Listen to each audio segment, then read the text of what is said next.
Boa tarde, pessoal. A aula de hoje é a aula sobre fatores hereditários, tá ok? Ou seja, nós vamos estar vendo aqui, né, uma parte da genética, parte inicial da genética, tá? E aí, gente, né, esse capítulo, fatores hereditários, é o capítulo 6 do livro 5 de vocês, e ele vai falar sobre os estudos, né, do pai da genética, que foi o Gregor Mendel. Então, assim, gente, como eu falei para vocês, Mendel é o primeiro estudioso, né, em relação à genética, por isso é considerado o pai da genética. Foi um monge austríaco, né? Ele cultivou e estudou durante muito tempo vários tipos de ervilhas, tá? Só que uma das diversas ervilhas que ele estudou chamou mais a atenção dele, que foi a ervilha de cheiro, chamada de Pisum sativum, tá? Tem alguns motivos por conta dele ter estudado as ervilhas, né? Ele percebeu que existia nas ervilhas várias formas de semente, várias cores de semente, várias formas de vagem, várias cores dessas vagens, várias cores das flores, posição das flores e altura da planta.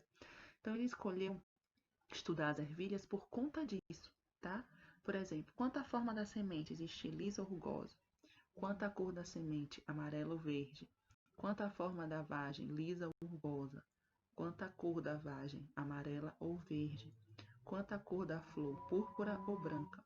Quanto à posição das flores, entre a folha e o caule ou no final do ramo, que chama parte terminal? E quanto à altura dessa ervilha, ele classificava em alta ou baixa. Então, assim, como existia uma diversidade de tipos de ervilha, ele escolheu a ervilha a estudar, tá?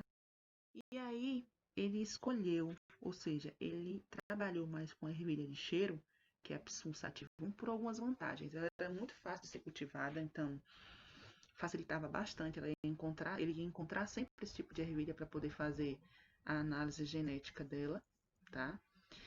Essa ervilha, ela produzia muitas sementes, elas conseguiam se autofecundar, ou seja, gente, uma própria ervilha originava várias sem precisar de uma outra ervilha para fazer a fecundação, né?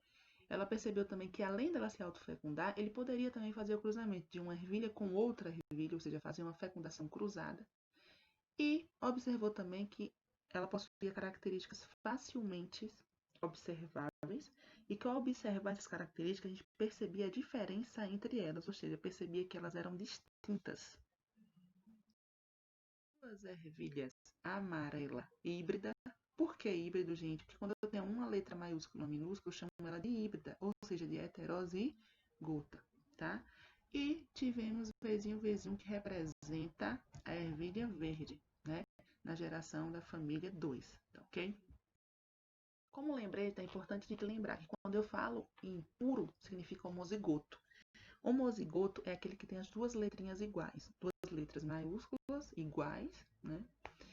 Duas letras minúsculas iguais. Então, o homozigoto puro é representado pela letra Vzão, Vzão e Vzinho, Vzinho. O híbrido, que é heterozigoto, significa que são duas letras, uma maiúscula e uma minúscula. Então, Vzão, Vzinho. Dominante é aquela característica que mais se expressa, certo? Então, Vzão, Vzinho e Vzão, Vzão, né? Ou seja, bastou ter um Vzão para ser dominante. Recessivo é que tem só letra minúscula. Então, Vzinho, Vzinho representa uma característica recessiva. Já a segunda lei, gente, é quando ele trabalha mais de uma característica, né? Ou seja, vai ter duas ou mais características fenotípicas da ervilha. No caso, ele trabalha aqui com a cor e com a textura. Ele vai trabalhar com a cor amarelo ou verde e a textura lisa ou... Ele simplesmente, os tipos de semente, lisa ou rugosa, e trabalhou também com a semente verde ou amarela, certo?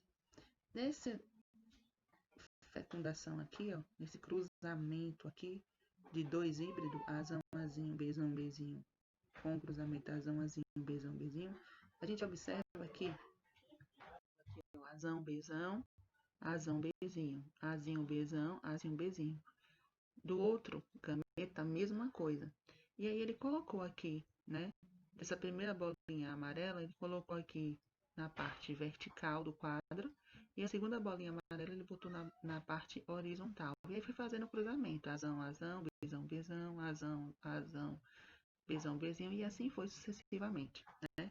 Quero só que vocês entendam que nessa segunda lei de Mendel se trabalha não apenas uma característica, mas sim duas ou mais características, ok?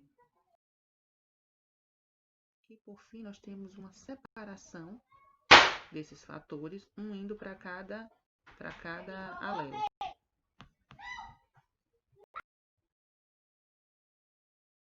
Gente, o que nós temos aqui?